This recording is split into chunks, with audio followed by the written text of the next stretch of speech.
A rural Waikato town that's been forced to go into lockdown mode after hours is demanding a return to 24/7 policing. Waipa's district mayor says crime levels are rising in Cambridge, yet the nearest fully operating station is Te Awamutu, and even that is not entirely reliable. Our police reporter Carla Penman has the story. Dave Wilkinson, who owns the Challenge Rock gas service station in Cambridge, has installed up to 20 CCTV cameras after being burgled twice in 10 months.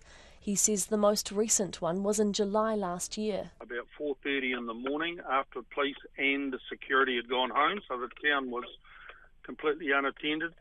They drove through my doors with a stolen motor car. They took about $3,500 worth of tobacco, but they did about $7,000 worth of damage to the building with the door mechanism. He says in that case it was only by chance that Te Awamutu police did a sporadic patrol that night, as they had the night off. Since then, it's up to voluntary community groups to patrol at night. The cops don't care. They're looking at numbers, they're looking at costs, they're not looking at service. And if we treated our customers the way the police treat us, we wouldn't have businesses. Mr Wilkinson says other local businesses are fearful after a spate of ram raids around town and the poor police response. He says it's ironic that more than 70 police officers live in Cambridge but work in other centres. It's been around. The fire chief was mentioning 73. There's 3 members of the Cambridge Volunteer Fire Brigade are serving police officers now.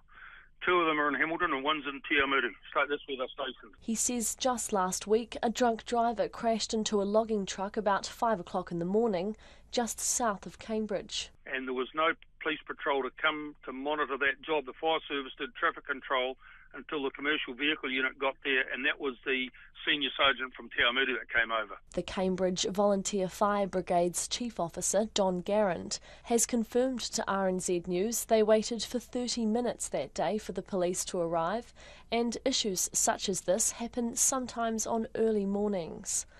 The Waipa District Mayor, Jim Milchrist, says the community doesn't feel safe anymore and shopkeepers are having to take extreme security measures. And looking at putting bollards and things like that in the footpath to stop vehicles driving through their shop window. And another effort is to put these horrible metal shutters on the front of their shops when they close at night.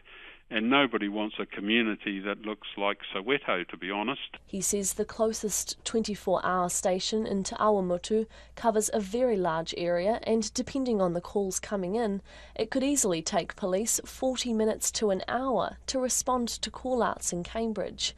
Mr Milchrist says the reliance on voluntary patrol groups at night is unacceptable. We've got people out driving around all night trying to keep tabs on vandalism and those sort of minor breaches of the peace. They can't do anything other than report it to the police, but at least there is some presence out there. But the acceptance that those are necessary means that the police are really not performing the function that we all expect. He says the only way to reassure the shaken community would be to revert back to a manned station, or at least come to some sort of compromise.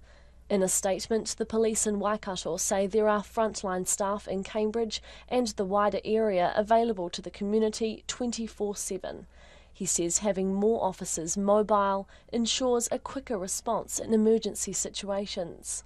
The Police Minister, Paula Bennett, says some of the extra 880 sworn officers promised by 2021 will be sent to Cambridge. Of the 880, they will be spread throughout New Zealand. As part of it, there are about 140, I think from memory, that are specifically for rural, but even part of the 500 frontline will also be spread throughout New Zealand, completely operational as to where those police go. She says she's heard the move to a centralised system of policing is indeed working. For Checkpoint, ko Carla Penman tēnei.